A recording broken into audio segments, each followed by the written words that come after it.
The Pacific Northwest is known for its glass community and the talent and the level of folks working out here. I think when we were first hired, the entire team that was hired here was actually not from the Pacific Northwest. Nobody knew what the museum would be, let alone us.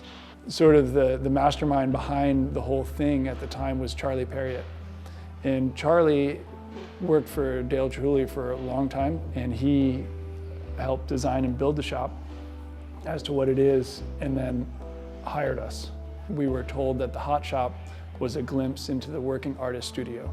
So as the visitors came in and sat in, the amphitheater and watched us, which was weird because we're working in a fishbowl, it was an authentic view into the creative process.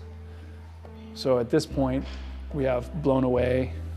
Glass blowing has been around for thousands of years, and you can see it pretty much on Main Street America, but what you were going to see when you came to the museum was this sort of authentic creative process and give you access to artists that you wouldn't have, you might see in print, but you wouldn't be able to see them work. So glass is this really small international community, and to your point, nobody knew where Tacoma was and what the Museum of Glass would be.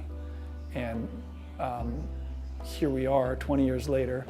We have built a reputation not only for our exhibitions, as a museum we should be driven curatorially by our exhibitions, but we have built original glass exhibitions that travel the country, if not the world. And that's one part of our reputation, other than having an awesome hot shop and a pretty great team to boot. But again, when we opened our doors, nobody knew who we were. So as artists came in, they would bring the people they were comfortable working with.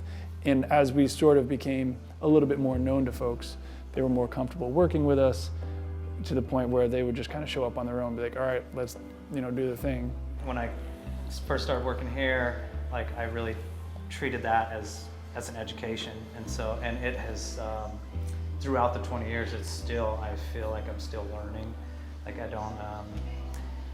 We have this saying in glass, it's after 3 years, you think you're good. After about 10 years, you actually start to get good, and after about 20 years, you realize you suck. So I feel like there's always more to learn. And by working with different people from different mediums, whatever, we just are always having to figure out new ways to work. So it's just a continuing education for me.